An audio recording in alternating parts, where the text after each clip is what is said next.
Disclaimer from Gaunt, I am presenting this information as I saw it with only moderate word replacements to avoid YouTube censorship. This video is not political, not meant to influence your opinions, and not meant to disrespect any people of any persuasion, but rather an investigation into mental illness in the digital age, and the terrible void it leaves in a person's life. Starting earlier this year, I began to infiltrate leftist online spaces just out of a sheer curiosity. What are they really like? Are bunker chanjanis really real? What goes on in those types of places? What kinds of people lurk there? Well, let me, with some creative liberty, report back on what I've seen. This will be long, and over several posts. Most, if not all of the most ardent, warlike leftist spaces are up to something like 70% transgender, or at least some variation thereof. And when I say ardent, I mean actively engaging in raiding, shilling and spamming of other communities, like 4chan. These places are also very difficult to find and penetrate. Because of the history of infiltration, many of the most active communities have now been building themselves up for literally years, accepting only new members by a vouching and vetting system. Each time a Discord server gets infiltrated and taken down, the next iteration will have much higher security. For those reasons, this whole process took a long time. So, what are hardcore lefty SJW Janny spaces actually like? They are, in my eyes, more than anything, unfathomably sad, to the point of being quite disturbing. The darkness in these places is like black sludge. It's almost asphyxiating. Hard drug use, silvercidal ideation, severe pornography addictions, cornucopias of unresolved mental illness. All politics aside, these are people who are completely and utterly lost, and know it. Even just being in these spaces was enough to depress me, as if the sheer misery was contagious. The state of nihilism manifest is almost literary in its profundity. The mental space these people inhabit is just a pitch-black, meaningless void, which is then filled with ephemeral hedonism, the nature of which is predominantly self-destructive. I'm not religious, but I still can't help but think of the allegory of God-forsakenness. It's a phenomenological hell. Now, you may think I'm overly dramatizing this. I'm not. Across all the different spaces, talk of depression and silverside is commonplace. When they're not busy masturbating to the most pathological pornography imaginable, pic-related in OP, they'll share how their parents hate them, or how they disappoint their parents, their catastrophic social failings, their unemployment status, their disabilities, their hate for humanity, or some variation of humanity, or other crippling afflictions. And whereas having a space to talk about your issues is in theory a good thing, these are not group counseling sessions. Quite to the contrary, every single issue that is brought up is validated. A member vents about how they're a complete social failure. It's society's fault, and fuck society. A person literally lost their job because of their pornography addiction? That's okay, you don't need a job, you just need to consume more porn. These people do not go outside. They're completely isolated, shut in and plugged in like something out of a cyberpunk novel. Many have zero, and I mean zero, real-life relationships. They do, in some way, live in a simulacrum of reality, where baseline reality has just been entirely abandoned. There's absolutely no limit to the degeneracy, because, why would there be? In this bleak void of a meaningless reality, where everything is constant night, all you have left is the hedonism. Why practice discipline or temperance when nothing has any meaning and you're going to wither away and die miserable anyway?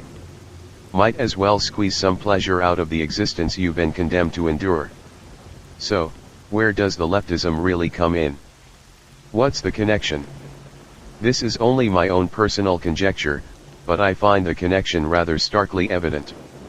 These are people who have been so immiserated by whatever circumstance of environment or birth, that they can only imagine happiness in an imaginary world. To them, A world that would treat them fairly is one that would elevate them up to the same level of status and worth as someone who is responsible and productive.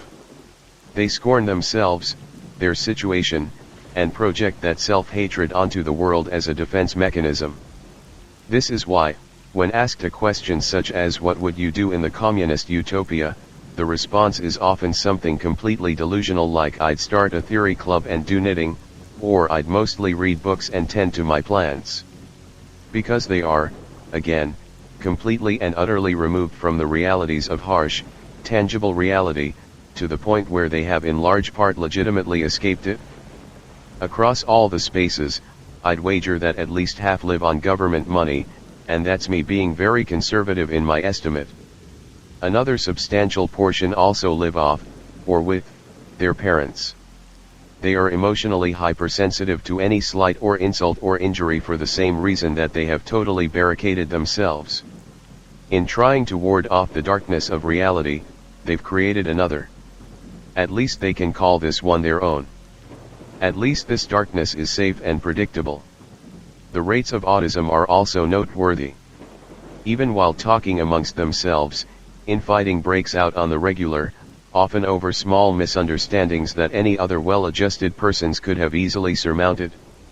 This isn't just personal observation either. Many are perfectly explicit about their autism.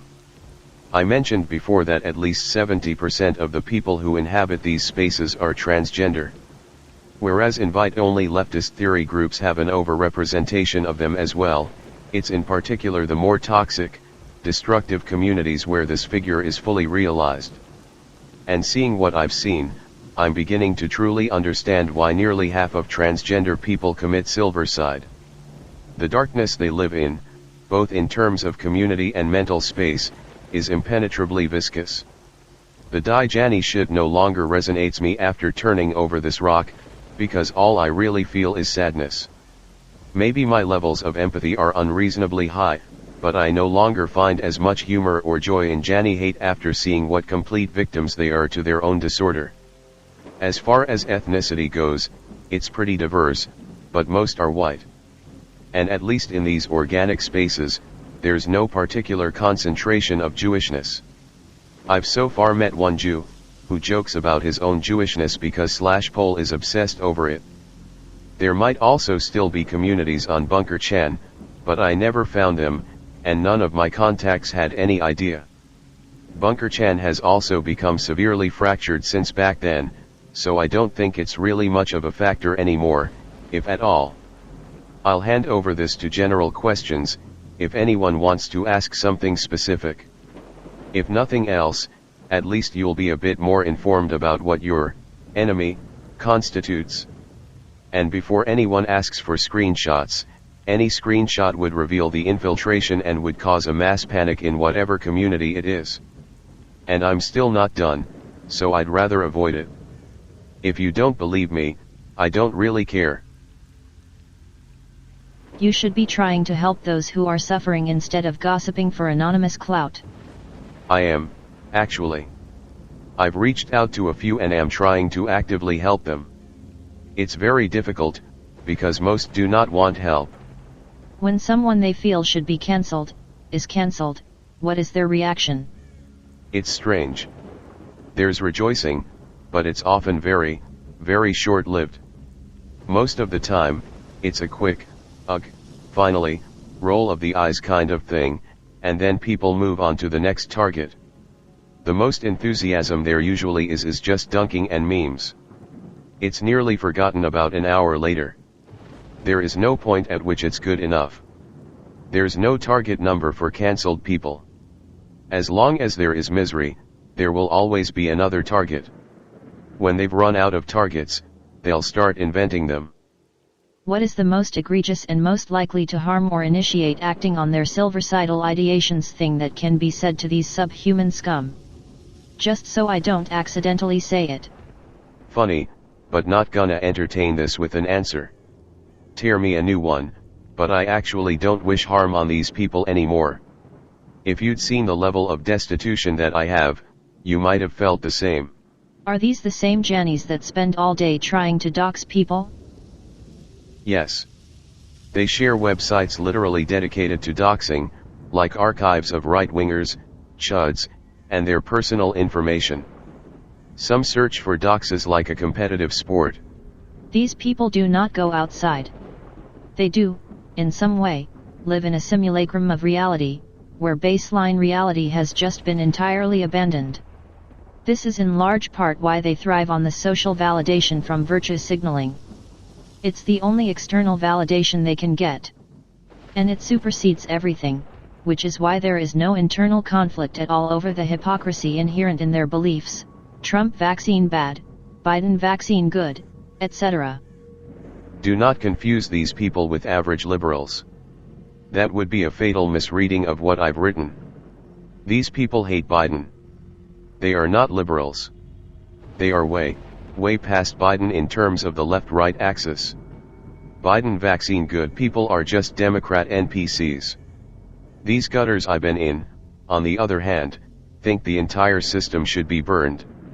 If they voted, it was only against Trump, not for Biden.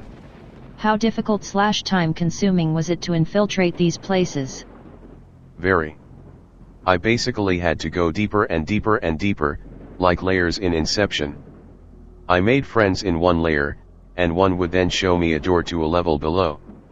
It took about a month to fully reach, and I might not even have hit the cellar yet. How many of them own firearms? Very few, but I expect their real-life counterparts likely do, i.e., Antifa. These people are engaged in information warfare, not physical warfare. They barely ever go outside anyway, so I guess they don't see a reason to be armed. Nice thread, OP. I've got a long-shot question. Based on what you've seen, could there be any subversive ideologies that could infect and convert leftists to conservative thought? As a parallel, it's like how diversity and inclusivity seems like a good thing at face value, but it opens the doors to degeneracy. I doubt there is, but I want to ask just in case you have any insights. That's a good question, but it's one that's very hard to answer. As I mentioned briefly in a response, these are not people who really want help. They'll cry woe is me, cry about how terrible their lives are, but there's a reason why they ended up like this in the first place, why they tumbled down into this gutter to begin with. For whatever reason, they couldn't cope with life. Perhaps it required hard work, or responsibility, or grit, and they eventually just gave up. Perhaps they had some legitimate disorder or physical disability. In any matter, conservatism is an ideology which tells you to take responsibility and work hard, so it is directly antithetical to someone who has resigned themselves from precisely that. I'd say that the only thing that could ever convert an individual like this into something akin to a more rational belief system would be giving them an actual reason to live. An actual something to strive for, to make the effort that it requires worth it. As things currently stand, reality offers them nothing. All they can see is darkness and nihilism. How many of these people have narcissistic personality disorder? What's the general level of arrogance and egotism in these leftist groups?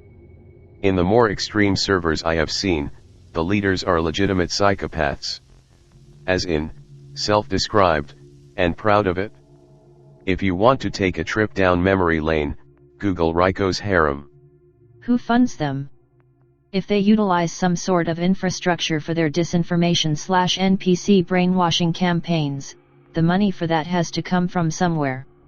Even if they just pay for maintenance. I could very well imagine some terrorists like Soros to pay for the initial setup, then let people just use it all up and die, since people like Soros or Biden use and abuse them until they are no longer needed. Nobody. They are barely able to pay their own bills, hence why they often crowdfund each other's basic necessities. Many have either been homeless or are close to becoming homeless, again. Excellent thread OP. Even if you're a meme faggot, you deserve a bump for such feast of insight. If I may have a question, what's the worst thing you've seen there? Like the one that made you just want to cry or kill yourself. I've seen fetishization of silver side. Literally porn where you get off on being encouraged to skill yourself. That was rather extreme. Allusions to pedophilia. Pedophilia isn't what unites them, but there's just simply no bottom to the gutter when the moral floor has fallen out. I've never seen anyone speak of actual pedophilic acts, but I've seen it fetishized. I should be rather precise though and say that the latter isn't ubiquitous for leftism in general. Stuff like this was more common in the more hidden corners of the transgender BDSM community, in which, of course, everyone is a leftist. Why do they want to cut their Richards off? Some might be born with some kind of neurological problem.